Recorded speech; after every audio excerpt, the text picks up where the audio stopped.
Welcome to another episode of Inside the Line, Real Stories by Real Cops. I'm Dave Rattigan alongside Dale Lawrence, retired police officer. I walked into the Lawrence estate, the plush Lawrence estate in his home studio.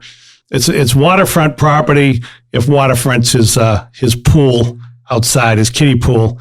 But I walk into the Lawrence estate today and I hear Dale on the phone counseling a parent who's concerned because she found white powder on her son's possession. Is that where, or in his room, or in his stuff? Some baggies. Oh, in some wrapped up little plastic baggies.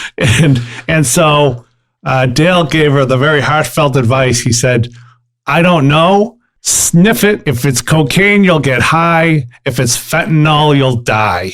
And I thought to myself, what a good thing he's not on the force anymore. Yeah, that's one of the reasons why I retired, because I just told him the truth. That's the outright truth. Well, it is the truth. If it's coke, you're going to get a good buzz. If it's fentanyl, you ain't going to know it. Here's the problem. And this is why you can't say that if you're a cop, is because if you tell them, if you sniff it and if it's fentanyl, you'll die. I wouldn't do it. That would tell me not to sniff it. Yeah, absolutely. But some people, you'll say, sniff it, and they'll just sniff it. And they'll say, well, I'm not dead yet. I'm not a cop anymore. Some people still think I'm a cop, but I'm not. Well, you do have a little experience. If you get somebody who's got an issue. I guess if I can help some poor single mother out with her young, rebellious teenager, I probably should. But I thought I helped her out, Dave. You think you did? I don't know. Tough love. Tough love, baby. We'll have to check the paper tomorrow, see if anybody died of an overdose check of the fentanyl. local obituary. So we got to, and here's the thing. This segues pretty well, because here it is. You're not a police officer, and yet people still think you are. I'm impersonating a police officer. Yeah, there you go. Is it today's podcast is on impersonating a police officer? Is this really not illegal? Technically, it's not illegal. Technically, it's not illegal. I have to give you a few examples. Yeah. The most simplest example would be Dave Rattigan goes to the local police supply store, grabs a police officer uniform. Okay, go ahead. Puts a badge on it, puts a patch, his local town, and walks around. Doesn't talk to anybody. Struts around with a bad attitude, baby. Strut around like a peacock. He walks around. He may talk to some people. He doesn't necessarily give police advice. He doesn't put his hands on people. He doesn't get into a unmarked cruiser with lights and tries to pull someone over. As of right now, that scenario I just gave you, that's not illegal. You can act like a police officer, but the minute you try to give someone advice and something happens, the minute you try to put your hands on them, citizens arrest, or you try to correct their behavior, or you pull them over in an unmarked vehicle with illegal lights, that right there is a crime. The act of just putting a uniform on, like it's Halloween, and walking around and not physically touching anyone is not a crime. What if I put on the uniform and then I go to a bachelorette party and strip? And you strip, yeah. See, that's why it's not illegal, because that happens all the time, right? That's how I never worked a road job, Dave. That was my second job. Right, ladies? Give a lot of rebates, did you?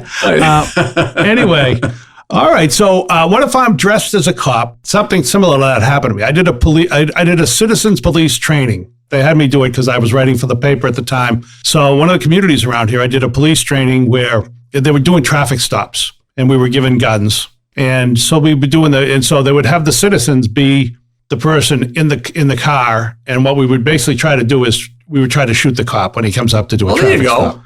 It was nowadays you'd have a line down the street for people who wanted to do that. Well, they'd be switching out the guns too. Yeah, no, but it was really interesting from my standpoint to watch the police in the training, because and also to see just how much danger lurks, or how much danger, the potential for danger exists with every traffic stop, because cop approaches a car. If I've got a gun inside the car, he or she is kind of at a disadvantage. In that situation, the cop is going to be reactionary. The old saying that the hand is quicker than the eye. So the cop's ability to observe a gun is going to be one step back when the person pulls out the gun. Right. Plus, there's no place to run. I mean, if you're on the highway, there's nowhere to run. Right. I mean, they had me after I was the the driver, the shooter. The bad guy, the perpetrator, Dave. I was the bad guy. Then they had me. The police chief was there, and he says, all right, now you be the cop. And I said, well, I already know what's going to happen. They're not going to surprise me. He goes, oh, go ahead. Yeah, because no situation is ever the same in law enforcement. And there was no place. Once you walk up to the car, I mean, I did everything the way that they had instructed me. I walked very close to the car, which doesn't give the shooter as good an angle. Cuts down the angle. Right, cuts down the angle. And I was alert to it. We didn't know exactly. It's the driver's discretion when they pull out the gun. But even with that, when the other driver turned the gun at me, I'm just jumping back, straight, and I'm still exposed. Oh yeah, absolutely. And even if I had turned, apparently there's a way to turn away from the shooter. Not really. But there's not much space. Instinct, yeah. Right? There's not much space. So anyway, I did the thing with them, and I thought it was really interesting for me as a reporter and as a citizen. And I got to tell you now, every time I pass a road stop, I watch the cops approach to the car. You ever pull over and correct his behavior? No. Come on, I learned this in the academy. You know something? I got. Well, this is your left hip is supposed to be forward, not your right hip. There was another cop that I did a ride along with, and he pulled me over once for speeding, and I had done a ride along with him on a speeding story. And he looks at it, and he comes up, and he recognized me, and he immediately gives me crap because of the way I pulled over, because I'm supposed to pull over further to the side. And but it was interesting in that case. But yeah, it was some good-natured ribbing, but it went the other way. Yeah, so it is good. That's great training for citizens, so they understand what cops go through. But yeah, the whole story about impersonating a police officer. Yes. I'm sorry. I'm going to jump down. This is the part that relates to us. They gave me a sweatshirt. They gave me a sweatshirt that had the department's patch on it. Okay. And it was a great sweatshirt. It was really comfortable. It was well made. So I would wear it. And then after a while, I realized if I'm wearing this outside and there's a problem, people are going to think I'm a cop. Absolutely. And they're going to be like, give a CPR or break up a problem or something else. And I can't think of anybody less qualified. I'll vouch for that. Yeah, to do anything. That's a funny story. I remember probably 10 years ago, it was a Sunday morning, we got about 10 911 calls, and they said that there was a bad car accident on the highway, and that 4 cruisers drove by the accident and did not stop. That doesn't make any sense. And we called all the cruisers out there and asked if they knew about an accident. No one said anything. Well, you know what happened was that day we were getting 4 new cruisers from the distributor, and they were all the lights were on them, all the markings were on them. And who were driving those cruisers? Civilians. The salesmen from the company we bought the cruisers from. They just drove right by a bad accident. That's hysterical. Yeah, Could you imagine if you're in a bad accident and the cop car pulls in behind you, and a guy in a like you, Dave, a suit jacket, tie comes out, or a pair of Hey, can I put you in one of these? That's really funny. So who do you trust nowadays? Yes, go ahead, Dave. Well, nothing. This is what I'm saying. Right. Now, if somebody comes up to you, you're dressed in your cop uniform, and you're not a cop, and they say, "Hey, are you a cop?" and you say yes. At that point right there, everything is still fine. Yeah. Now, there has to usually be some physical contact, or they have to do like an overt act. Okay. Meaning they say, "Hey, would you mind coming to my house and doing a security survey?" And the guy goes, "Sure, I'll follow you home." Now you have it like an overt act. Now you have an act. Okay. And they're gonna get into your house if you would have let them. And how about this? I'm dressed in my little police department sweat jacket, as a sweatshirt, but somebody needs CPR.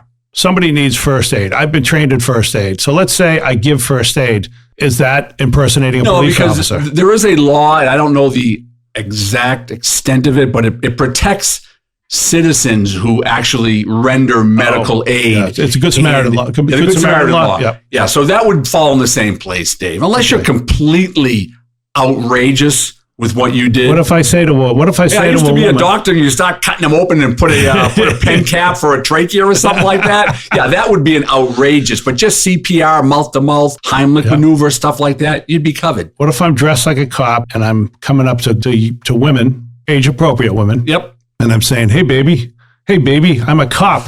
I'm going to put my Ray-Bans on. Let's go back to my place.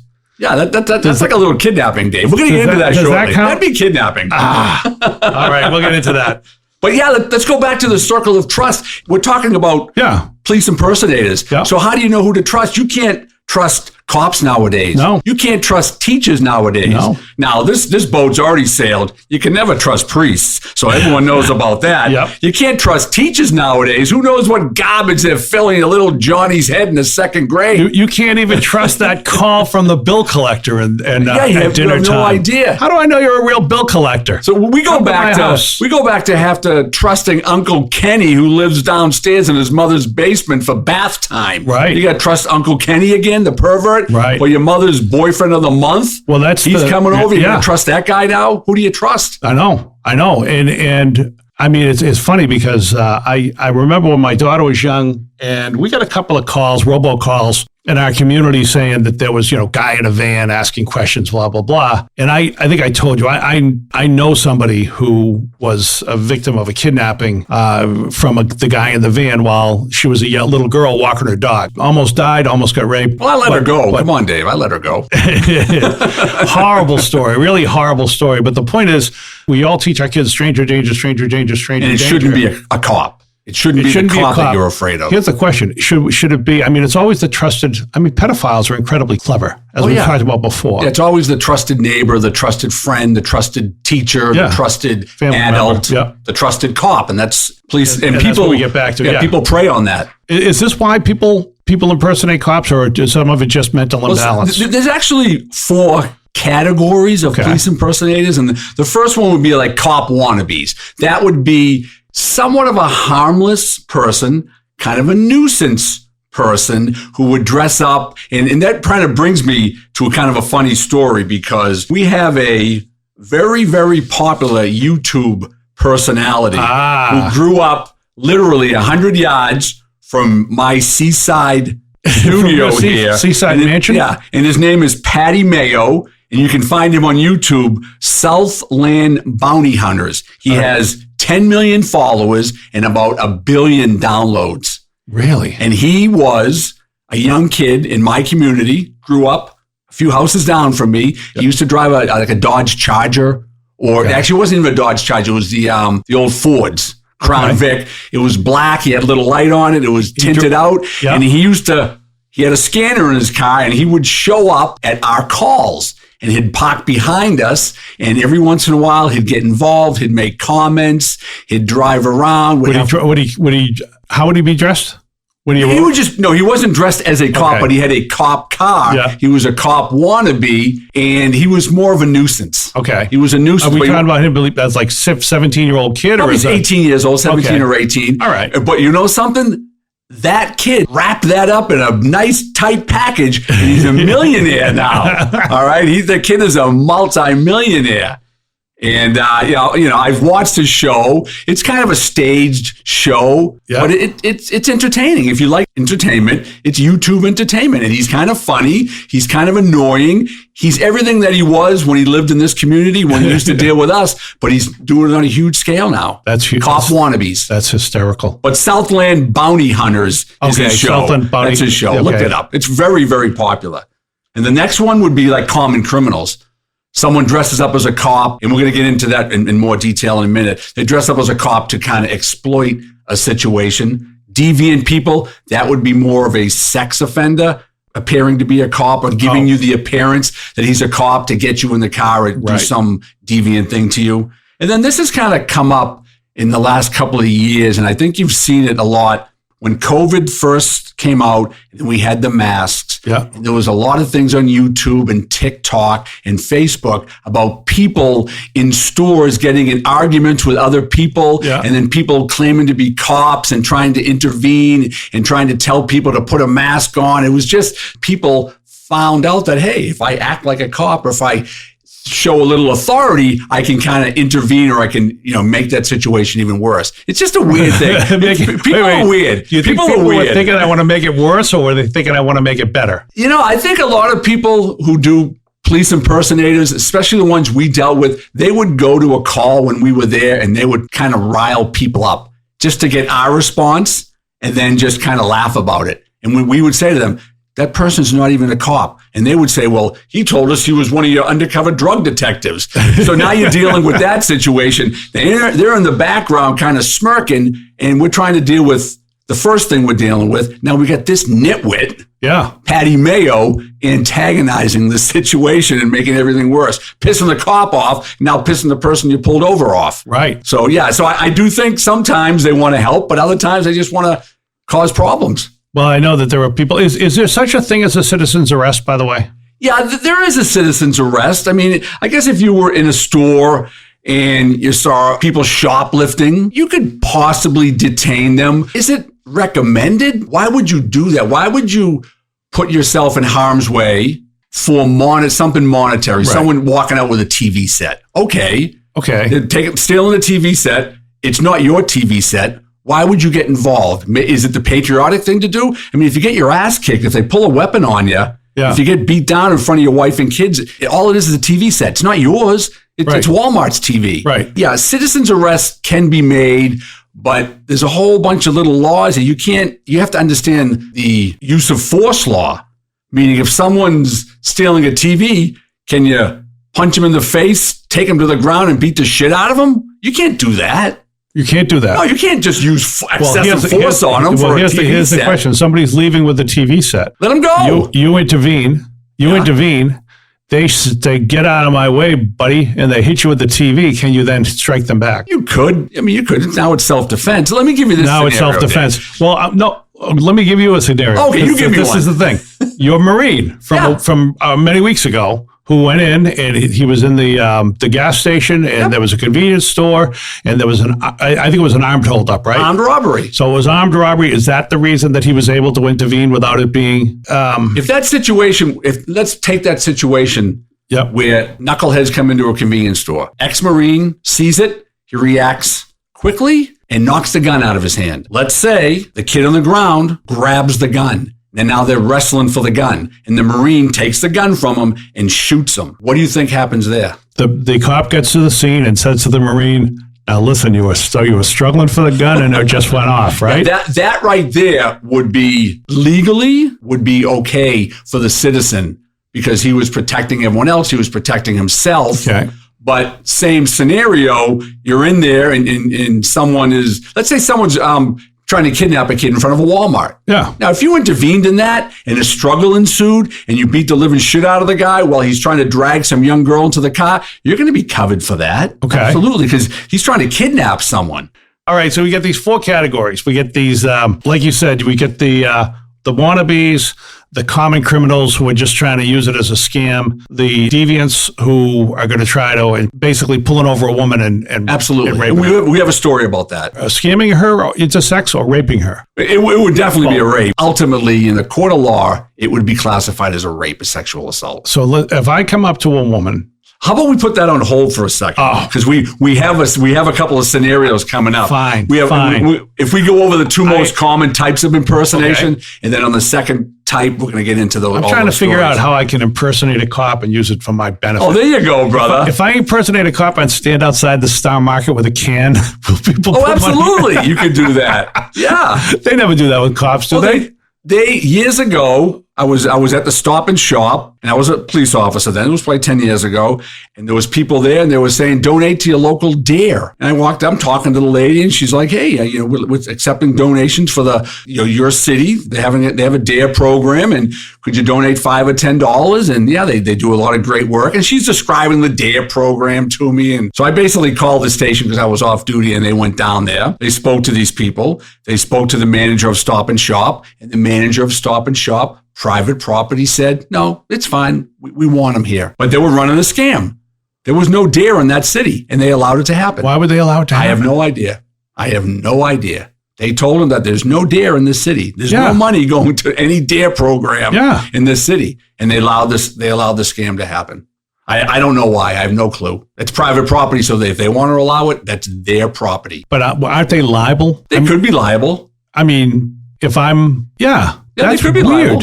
Liable. So you really can't run somebody if I'm scamming you on a. Well, it's like we have homeless people on those properties, and every once in a while a cop will roll up and say, "Hey, get off the property." And if the manager comes out and says, "No, that's just our property," it's a Stop and Shop property. We want the homeless person to beg. We want him to beg. But let's put it this way: that's humane. You can look at it and say, "Well, that's humane." Yeah. You get two people who say that they're collecting for the DARE program and there's no DARE program in that town. Let them go to a town with a DARE program. Claiming to be cops, but that's what they do. People, they claim to be cops too. Well, they claim to represent a police department. Representing. Oh, that's like the call that I get that says, absolutely. Calling from the police department. How are things over there at blank, blank, blank Smith Street? Yeah. So that kind of brings us to the two most common types of impersonation. You have the over the phone or the internet. And they may call you and say, hey, Mr. Rattigan, Officer Smith, Massachusetts State Police, we have a warrant for your arrest. And you're like, oh, my God. Yeah. I didn't know you guys caught me doing what I did. But you don't think you have a warrant, but they say you have a warrant. And they may try to con you into sending money via your Western Union, if via you a credit card, if you don't pay it off tonight, then there will be a warrant out for your arrest. Yeah, I can tell you, at least in the state of Massachusetts, no police officer is going to call you and say you have a warrant. Right. And then the next thing they're going to ask you for is money to clear it up. And the same as with the IRS. It's the same scam as the not the IRS. I was going to say the IRS runs the same scam, but the IRS runs different scams. Yeah. All right. And you have the phony police charities that you talked about. Well, they're not necessarily phony. Some of them are police charities, but they will try and make it seem as if they're police without actually coming out and saying they're police. Like they'll ask you about how are things at your address, as an example. Yeah. And you think to yourself, oh, well, there's got to be police there. Absolutely. And I've had it happen where there's comedy shows and they're selling them. And there's an argument that says you should do that those are fine because you don't want the cop who might be pulling you over for speeding to be saying, hey, you want to give some money to the policeman's ball. There was an incident in a town where they were saying that a cop who was down soliciting ads for a booklet for a charity fundraiser, downtown businesses, they felt like they were pressured. Yeah, so that's why departments use third parties. Yeah. But the people are not supposed to elude or make you believe that they're a cop. Yes. And so we used to tell people and they'd call the station and say, hey, you know something? They work for the police department. We hire them. They are fundraising legally for us. But if they're belligerent and they make you feel uncomfortable, you don't have to donate. We're still going to come to your house. Yeah. We're not going to hold that against you. Yeah. There are a couple tricks for those, but we won't get into those. There are things they do that are a little slimy. Oh, yeah. But basically, one of which is that they give you, I think they give the police a third. Yeah, a lot of times it's 60-40 or 70-30, meaning the police department gets 30%. Yeah, or 40%. And the callers, the agency that the fundraising agency will get 60 or 70. And having said that, I'll say a lot of them still come in they make pretty good money. Oh, they make pretty money, even though a lot more is going. And then a lot of them offer comedy shows at the end. At the end of the fundraiser, people who have given money will get free tickets. Yep. And they'll be pleasantly surprised that Dave Rattigan is headlining the show. At that point, they'll be like, "Oh, this definitely was not worth $100." Yeah, but I've done those shows, and and they're generally, I know the ones in Massachusetts. Generally, they're good shows. They sell as many tickets as they can. They've got professionals who are doing it. The end result is like I said, is fairly benign. I mean, if you get hung up with where your money's going and who's doing it. If you're giving money to whatever, name your organization, and then you find out that the executive, the founder of the organization is riding a white horse. Well, that's kind of like if you've been watching the news, BLM, Black Lives Matter. Yes. Yeah, they all got scammed. They scammed everyone, and they're taking all the money in their pockets. Yeah. They didn't. Yeah. I mean, there were. We won't even get into it. We don't get into politics here. The thing is, there are rules that govern how much money you're allowed to take as the head of an organization or somebody who works for an organization. Some people abuse it. I think Wounded Warriors had a I would think that every charity out there, there's always someone in the chain of command that has access to millions of dollars for the big charities.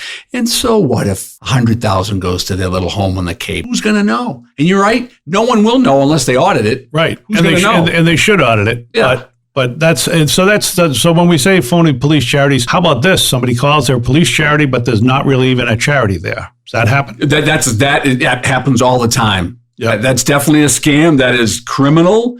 And a lot of those, you try to shut them down. You try to figure out who they are. But those are very difficult to investigate because they're happening all over the world, all over the country. You don't know the point of origin. Let's go to the third type of on the phone or on the internet scams involving people posing as cops.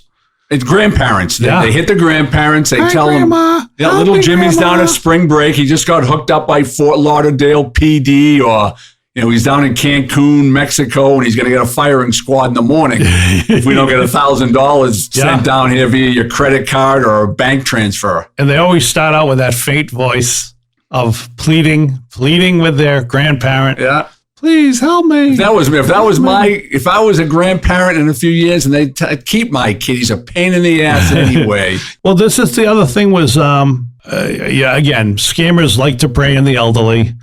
It's awful. It's awful. But, and why wouldn't it be impersonating a cop? Do they ever impersonate firemen? Does anyone ever impersonate? Absolutely I bet not. in bars. I see that firemen, as the circle of trust, firemen are always implanted in there. They're always good. Firemen are always good. I bet guys in bars with women try to pass themselves off as firefighters. Oh, yeah. Why wouldn't you? Yeah. And cops? It's cops. People try to pass themselves off as cops. And, or if they could be a city cop and they might pass themselves off as a state cop, or they might pass themselves off as a DEA agent. But I mean, if you're a young girl and you buy into that and you believe it, you need to get a little bit more street smarts in your system here, because that's the most common thing out there, because they're trying to gain your trust by saying, hey, I'm a cop. Hey, I'm a fireman. Right. Hey, I'm with the DEA. Because those are supposedly respected jobs, trustworthy jobs. So therefore the girl is like, oh, I can trust this guy. I can take him back to my apartment. You think that's the reason, or you think they're just trying to? Well, they're trying to scam the girl. Right. They're trying to scam them. But they're thinking in their head that I'm going to tell them that I do a certain profession that is trustworthy in appearance. People are more inclined to trust a fireman than they are Jimmy the construction worker, right? I remember when Mo Vaughn played Boston for the Sox, and you would see a lot of these guys that put on a little earring, shave their heads, thickly built black guys that put on the Red Sox cap, and they try to pass himself off as Mo Vaughn. At least to get your attention, I think. And then then they'd stand up and they'd be 5'6". And the illusion will be gone. I had a friend of mine years and years ago who he was an Italian kid, good-looking Italian kid, and he used to pass himself off as John Gotti's son. John Gotti, the mobster. Yeah, John Gotti, yeah. He looked a little like his son, and if you might not question that because he's a mobster. Right. John Gotti's my father. You're not going to ask too many questions. I used to sit in the back and just laugh. But it was funny, but, we never did it in New York City. It was where the Gotti family was from. Right. It was always done in the Boston area where, there's really no gangsters in Boston. And if there are, they're all Irish. They're not Italian. Right. There are no Irish. There's no mafia in Boston. We know that for a fact.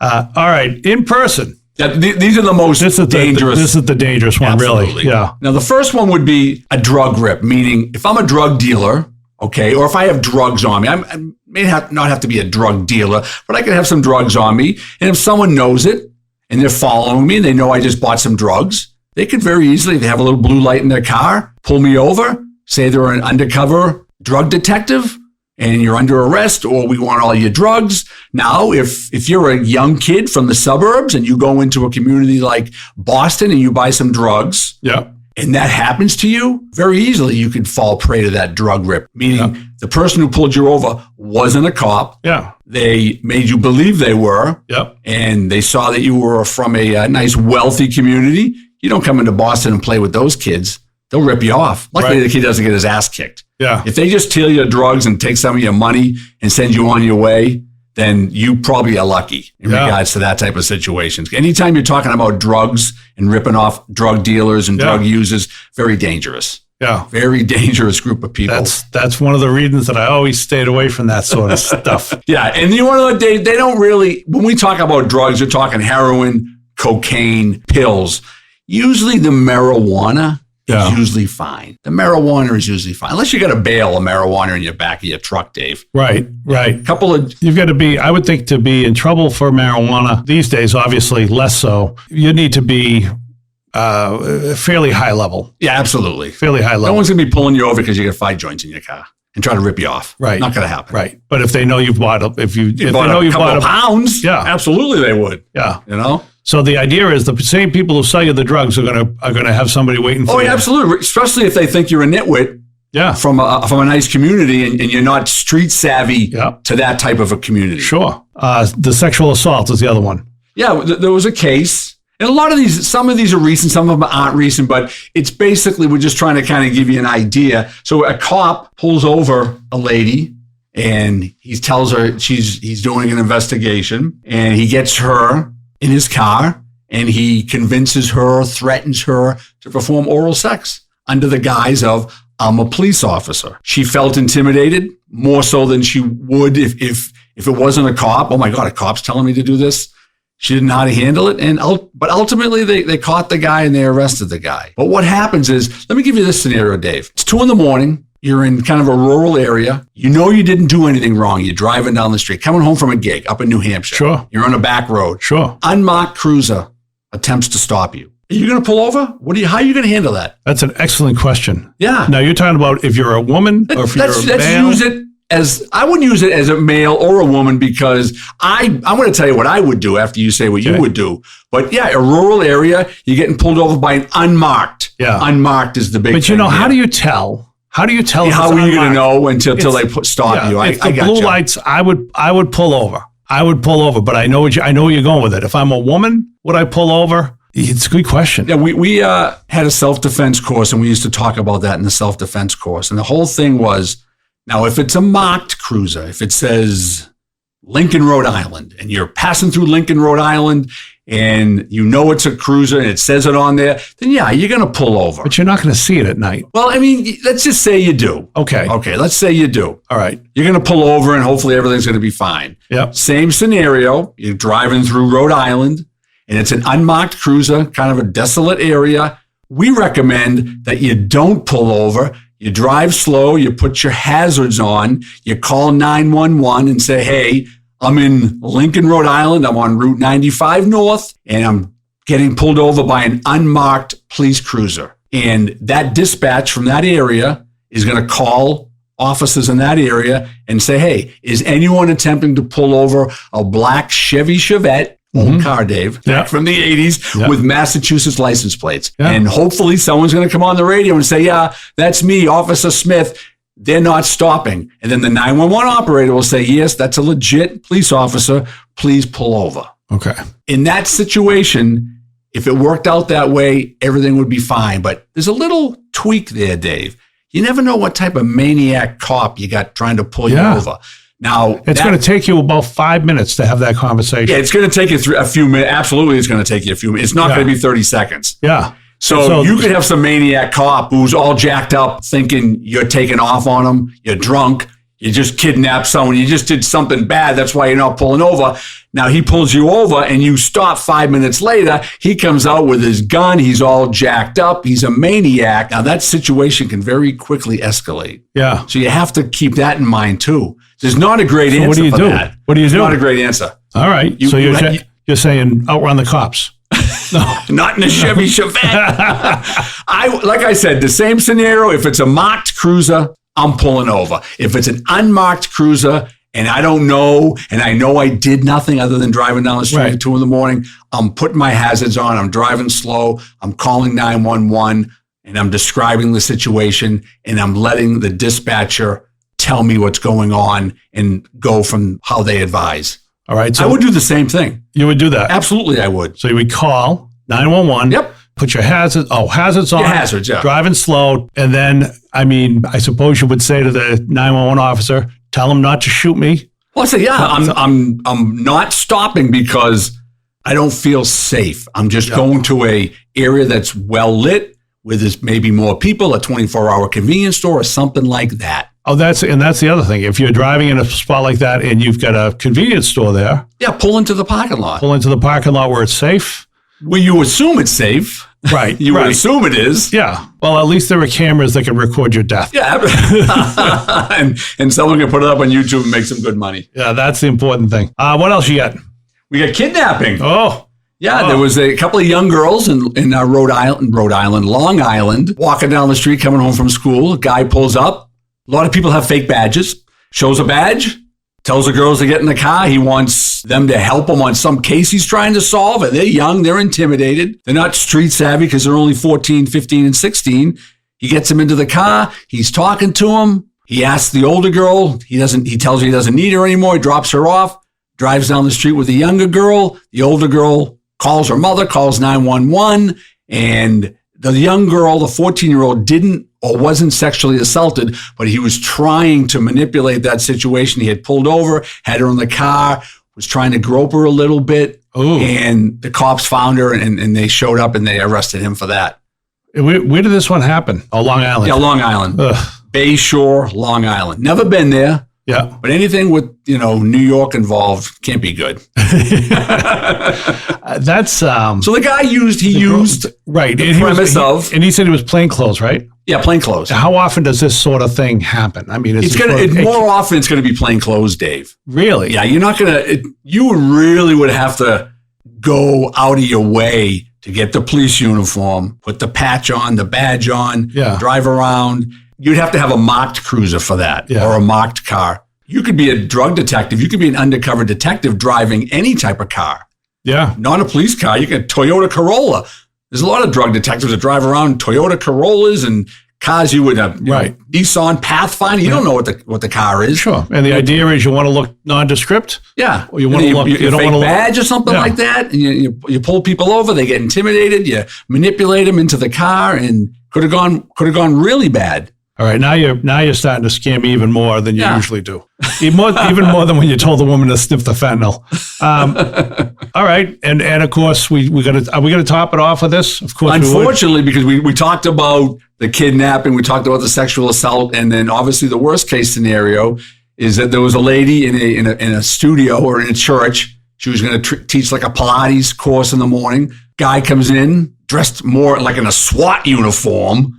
In a SWAT uniform? Yeah, he was a little bit more. He really played the part. He had some guns on him. He had a little, Kevlar or bulletproof vest and all sorts of stuff. And he went in there, and she was caught off guard. It's like 5 a.m, and he murdered her. Was there a motive? They never found out necessarily the motive. They caught the guy because everything was recorded on closed circuit TV. He's just, a lot of times these people, they're just deranged. What is the motive? There's no motive other than just the motive of being evil. Being a predator, just being a violent criminal. There's no motive. There's no motive that a rational person would be able to relate to. Yeah. But in that person's mind, they're just evil. Let me go play this little fantasy out in my head. I'm going to dress up like a cop. I'm going to knock on the door of a church. I'm going to say, police, we're here to investigate something. She's going to trust him because you would more likely trust a cop. Yeah, so you open the door. He's in there. Sexually assault, rape, murder, all done. Out the door. That's all based in his fantasy and how he played it out in his head. No reason for it. And they caught him. Yeah, they caught him. Because he didn't know enough to not realize that it was all going to be caught on video, or he didn't care. Yeah, I think a lot of times people, they either don't care. Yeah, a lot of times you might think that there's not any cameras in this place. So yeah, it's just. It's an older church or something like that. It's like they're not. Yeah, they put a lot of effort into the act and planning, and sometimes it's like the stupidest thing that they get caught. They drop their driver's license, or they drop their wallet, or something like that, or it's on camera, and then people recognize the person. Next week I've got an idea that I want to start marketing it through the podcast. What's that? I'm getting my hair cut. So I'm going to take my haircut, I'm going to put it in little bags, and I'm going to offer it for sale. DNA to criminals? Spread around your crime scene. And I'm just going to people can send it to me, and it's just DNA, free DNA. Maybe I'll scrape some of my skin in there too. Yeah. Hopefully you're not going to go the really bad route that I'm thinking about. I'm not going to shave my head. No, I'm talking about Dave's fluids from his body. Now you're going to sell some of that too, Dave? No way. That's priceless. That's priceless. Who could afford that? Anyway, we got one more story, right? Oh, this is the one, baby. This one, I love this one because it happened to me. It's about 20 years ago. It's about 20 years ago. I know this story, yep. So my grandfather passed away like 20 years ago, and he helped me get on the local police department that I worked for 30 years. He was a veterans agent in Salem, Massachusetts. Okay. And he helped me get on. Not that I needed any help because I was like a top recruit, Dave. Everyone wanted me.